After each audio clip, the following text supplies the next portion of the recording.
بسم الله الرحمن الرحيم. السلام عليكم حبايب، شلونكم؟ شخباركم؟ اليوم حبيت اسوي وياكم طاطلي. فاول شي بداية هاي عندنا هنا الجدرية خليت بيها 3 خواشيق زيت، وبعدين 3 خواشيق شكر. وانا المقادير راح اقول لكم اياها انا واحكي، انا واشتغل العفو، فانطيكم اياها. وبعدين احتمال اذا صار عندي مجال اسجلها لكم بصندوق الوصف. هسه بداية هنا عندنا شوية راح احمر الشكر، اخليه يسيح وياخذ لون، وبعدين اخلي الطحين. فاحنا هنا هاي عندي المقادير. الطحين يكون 1.5 طحين صفر، ونص قلاص نشا، فيصير عندي 3 المقادير و3 مي. فهسه راح اخليه المي اول شي ورا فوق الشكر ورا ما ياخذ شوية لون النوب. اخلي 3 قلاصات مي، وانتو النكهة هم حسب الرغبة، اذا حابين تخلون هيل او فانيلا حسب رغبتكم، نكهة الشكليت على راحتكم.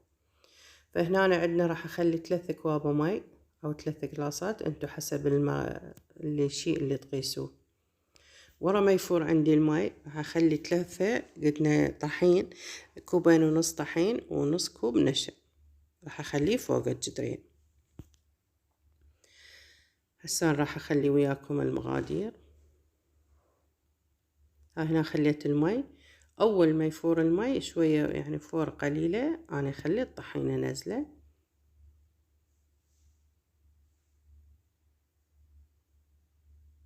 هاي هنا دا اذوب الشكر، وعلى مود بيه زيت ما راح يتشكر وياه مثل كل مرة، مرات من نكرمله ونخلي مي يبس عندنا، فهنا لا ما يبس لان خلينا زيت وياه. هيجي قليل.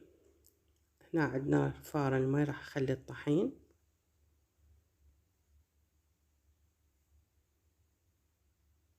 هاي نزلت الطحين على المي. هاي بهالاثناء اني راح اطفي الطباخ واخليه اعجنه وياه.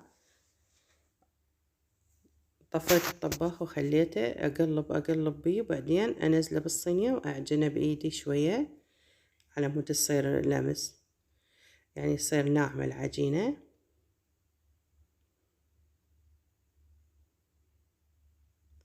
ما شاء الله صار طعمها كلش طيب ومقرمشة من فوق وهشة من الداخل. يعني هاي المقدار كلش حلو اللي هيجي تسووها للطاطلي. وانا سويتها بشكلين، هسه تشوفون الاشكال اللي سويتها. هاي عندنا شكل هنا هذا، او انتو اذا حابين تخلون، انا خليتها بالكيس الحلواني الصراحة، بس شوية انشق عندي ورجعت كملت مثل هاي الطريقة بايدي.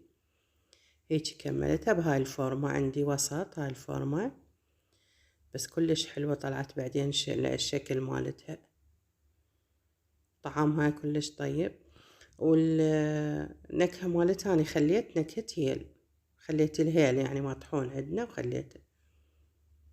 هاي هنا هاي الكيس الحلواني شوفتكم اياه، أنا خليت بيه الفورمة وكملت، بس صراحة قصيت ما أعرف مرتين 3 وانفتح عندي انشق. هذا عندي شكل الثاني. هاي انتو يعني الاشكال همين حابين تتفننون بيها انتو على راحتكم تسوونها. فصارت حلوة يعني، بس ما سويت منها هواية، كم وحدة.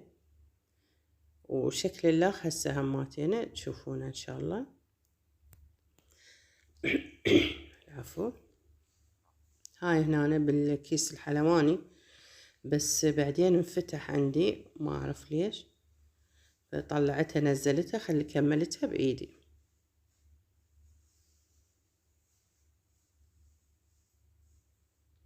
هاي الشكل الثالث، بس شوية ما اعرف التصوير ما واضح بيها، بس من قليتها بالزيت ما شاء الله شكلها كلش حلو صار.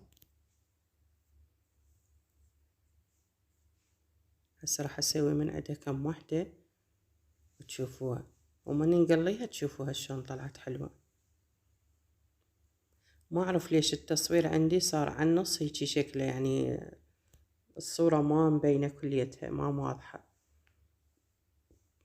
ما اعرف شنو سببه. كل فترة يصير التصوير مالته هيجي موبايلي، ما أعرف ليش ما يطلع الصورة كاملة.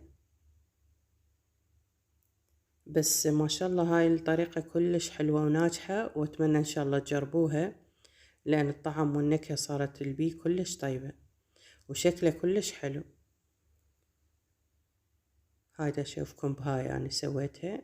هاي اشتريتها يعني من المحلات أبو ألف وهاي الحاجات بألف مشبكة تصير. هاي هنا خليت الزيت يفور يحمى حيل، وبعدين خليتهن، بس ما وطي النار مالتها، أخليها فوق الوسط شوية، لأن من نخليها وسط أو نصيها تقوم تنفجر هيك عندنا تصير التقلاه مالتها ما حلوة. بس خليتها شوية يعني عالية النار. هسه راح أقل الكمية كليتها قدامكم بالزيت، وبعدين أرفعها أخليها بالعسل أو بالشيرة مالتها. أنا الشيرة عندي مسويتها قبل فترة، الشيرة محضرتها مال الحلويات، يعني من سوي كنافة، سوي بسبوسة، طاطلي عندي جاهزة. هاي هنا شكلها صار كلش حلو ذهبي.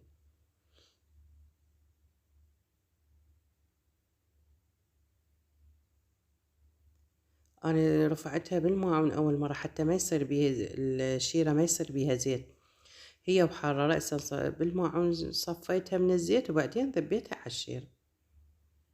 هي رأسا نذبوها بالشيرة، بس أنا قلت حتى ما يصير زيت بيها الشيرة بالماء، وبعدين نزلتها وما خليها هواية بالشيرة حتى ما تصير لينة، تبقى عندي مقرمشة. بس شوية أقلبها كم مرة الشيرة مالتها، وأرفعها أصفيها مرة ثانية. هاي هنا كملت، وراح أسوي مرة ثانية، أخلي هاي بالشيرة، أخلي مرة ثانية بالطاوة مالتي. بنات أتمنى إن شاء الله تجربوها وتخلونا لايك، وإذا ما مشتركين بالقناة تشتركون، وأتمنى إن شاء الله ينال إعجابكم. هاي شوفوا شلون شكلها ما شاء الله كلش حلو صار. بس الصورة أبد ما واضحة، ما أعرف ليش. بالبداية تصوير واضح، والصورة يعني على قد الشاشة مال الموبايل، بس على النص ما أعرف ليش خرب التصوير. بس أنا قلت ما يخالف أنزله لكم، لأن صار كلش حلو وطيب على مود تجربوه.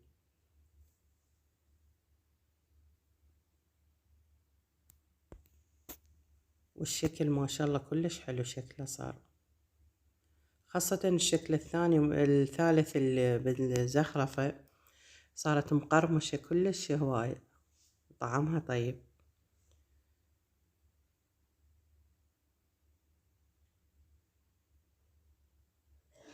هاي هنا صفيتها مرة ثانية.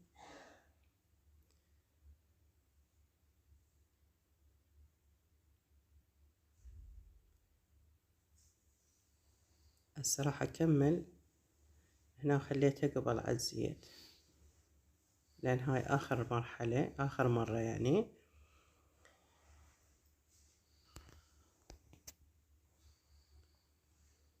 هاي كملتها.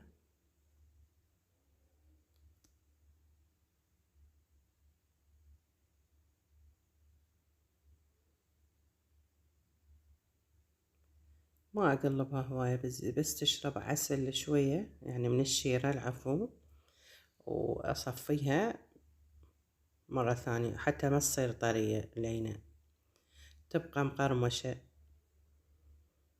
هاي هنا نشوف بنات شكلها كلش حلو، بس حرامات التصوير ما أعرف ليش هيجي صار. أتمنى إن شاء الله تعذروني بنات لي ما أشوف من الموبايل ليش هيجي يصير.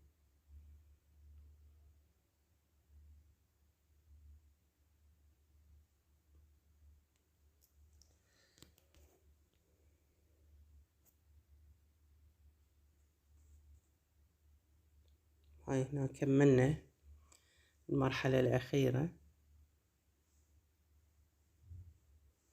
هسه أشوفكم المقدار مالتها شقد سوالنا، الشكل النهائي، على مود إذا حابين تسووه أو تقسمون المقادير يعني بالنص، بدل 3 قلاصات تسوون قلاص ونص، قلاص أو كوب طحين ونص كوب نشا. هاي إذا تسوون شي قليل، تسوون الكمية كثيرة لا.